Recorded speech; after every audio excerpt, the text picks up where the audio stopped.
Madame la Présidente, Mesdames et Messieurs les ministres, Mesdames et Messieurs les députés, la fermeture annoncée de l'usine Marc & Balsan met à nouveau en péril des emplois industriels en France. La production des uniformes de nos armées menace en effet d'être délocalisée à Madagascar. Dans ma ville de Calais, ce ne sont pas seulement 66 ouvrières, ce sont aussi leurs familles qui nous appellent à l'aide et qui vous demandent des comptes. Voilà ce qu'elles nous disent. On n'a que des filles courageuses ici. L'arthrose au doigt, les hivers à 7 degrés, les étés à 40. Mais c'est le côté social. On aime bien notre travail malgré les petits salaires. Ce drame pour les Calaisiens est un drame pour tous les Français.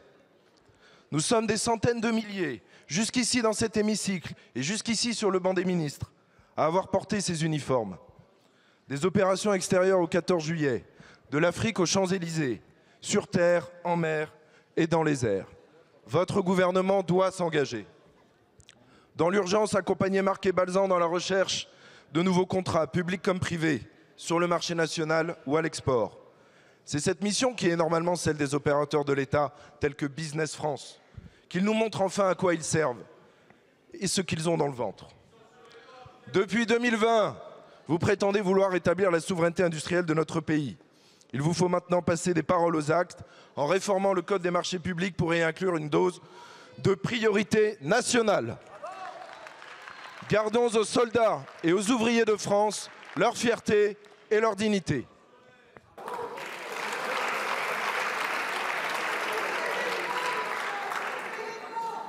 Merci beaucoup, monsieur le député. La parole est à monsieur Éric Lombard, ministre de l'économie et des finances. Madame la Présidente, Mesdames et Messieurs les députés, Monsieur le député Marc de Florian, comme je l'ai dit à votre collègue Jean-Paul Lecoq à l'instant, cette entreprise Marc & Balsan bénéficie déjà du soutien du ministère des Armées. D'ailleurs, je préciserai que cette entreprise, et c'est légitime dans le secteur du textile, délocalise déjà une partie de sa sous-traitance, comme le font toutes les entreprises du secteur. Je veux aussi dire, monsieur le député, que votre département et votre région, le Calaisis, bénéficient de commandes du ministère pour 44 millions d'euros dans le courant de l'année dernière. Et ces questions de développement économique et de développement industriel sont au cœur de ce que nous conduisons dans le gouvernement de François Bayrou. Pourquoi? Parce que c'est sur la base de l'industrie que notre développement économique et notre souveraineté peut être garantie. Raison pour laquelle, comme je l'ai dit, l'État s'organise déjà pour que les critères de choix des sous-traitants, des bénéficiaires des appels d'offres arrivent le plus souvent possible à des entreprises françaises qui respectent les critères de responsabilité sociétale et environnementale et de qualité de production. Mais il y aura une avancée importante au plan européen avec ce Buy European Act, pardon de le dire en anglais, en français, préférence européenne, qui va nous permettre, compte tenu de la qualité de nos entreprises, de ramener plus d'activités en France. Merci.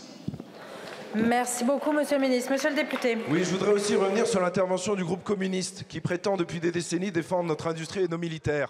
Je voudrais vous rappeler qu'il y a des décennies, les communistes, ils sabotaient les parachutes des militaires français pour qu'ils s'écrasent au sol en opération. Donc taisez-vous, taisez-vous. C'est une séance de questions au gouvernement, ça n'est pas un débat parlementaire.